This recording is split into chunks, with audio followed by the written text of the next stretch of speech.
Bir Türkistan Hoca Ahmet Yesevi Hazretlerinin hikmetlerini açıklayan Divan-ı Hikmet Seçmeler programımıza devam ediyoruz. Bugün açıklayacağımız hikmetlerde Ahmet Yesevi Hazretleri gerçek ve sahte aşıkların karşılaştırılmasını yapmaktadır. Aynı zamanda aşıklara çeşitli tavsiyelerde bulunmaktadır. Kudret bilen farmon qilsa bandasiga, bu olamda hech kim o'lmay qolgani yo'q. Bu omonat jonni berdi Mevlam bizga, qabiz kelib ani olmay qo'ygani yo'q. Burada Hoca Ahmet Yesevi şöyle demektedir: kudretiyle Cenab-ı Hak kullarına ferman buyurursa, bu alemde hiç kimse ölmeden kalmaz. Herkes mutlaka ölümü tadacaktır. Bu emanet canı bize veren Cenab-ı Mevlam'dır. Canı kabzeden Azrail gelip onu mutlaka almadan bırakmaz.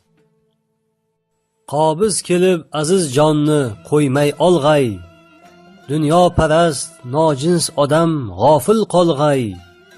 Jonin kelib qabz etarda tavba qilg'ay, tavbasini hocam qabul qilg'ani yo'q.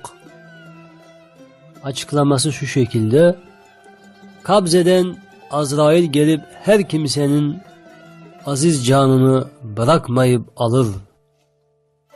Dünyaperest insan ise gafil kalır. Azrail gelip onun canını kabz ettiği anda tövbe eder. Ama maalesef onun bu tövbesini Ulu Rabbim kabul etmez.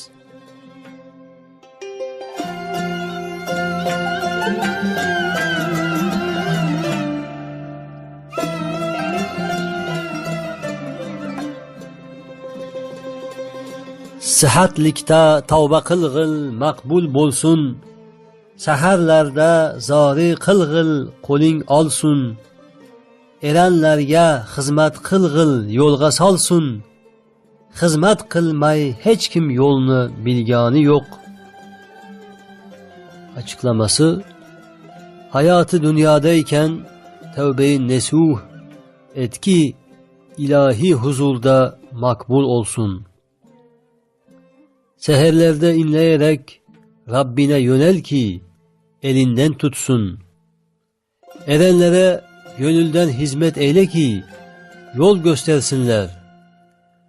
Hizmet etmeden kimse hak yolu bulamamış ve bilememiştir. Quloq sizga oyat hadis hikmet harom. Esiz hikmet iç qarnimda bo'lsin tamom. Nodonlarga tokay aytib yig'lay mudom. Dod aylasam hech kim quloq solg'oni yo'q. Quloqsizlara ayet, hadis, hikmet haramdır. Yazıklar olsun ki hikmet onların içine sinmiyor. Ne vaktedek nadan, gafillere bunu deyip ağlayayım ki, feryat etsem bile hiç kimsenin kulak verdiği yok. Yer ostiga kirib yedim xuni jigar, iymon islom qo'lga olib qildim safar. Shayton la'in qilolmadi menga zarar, munkar nakir mendin savol qilg'oni yo'q. Açıklaması şöyledir: yer altına girerek ciğer kanımı hunab eyledim. İman, İslam telkinlerini söyleyip kabir yolculuğuma devam ettim. Lanetli şeytan bana zarar veremedi.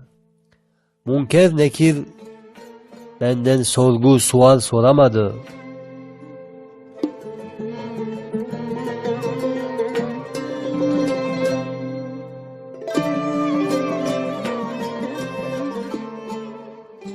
Münker nakir haddi bo'lmas qilsa savol, İman İslam hazır turup tapsa kemal, gör içinde hak ko'rsatsa menga cemal. Andoq kullar ikki alem olğanı yok. Burada mutasavvuf şair şöyle demektedir: İman İslam'a sahip olan ve manevi yönde kemale eren kişiyi kabirde münker ve nekir bile sorguya çekmez. Hatta bundan dolayı kabir içinde Hak Teala bana cemalini gösterirse ne acep. Öyle kullar iki alemde de ölümsüzdürler. Evet, bu dörtlükte Hoca Ahmet Yeşsevi hayatı dünyasında iman ve İslam'ın şartlarına riayet ederek yaşamını devam ettiren kişilere müjde vermektedir. Böyle mesut simaları kabirde sorguya bile çekilmeyeceğini bir hoş haber olarak telkin ediyor.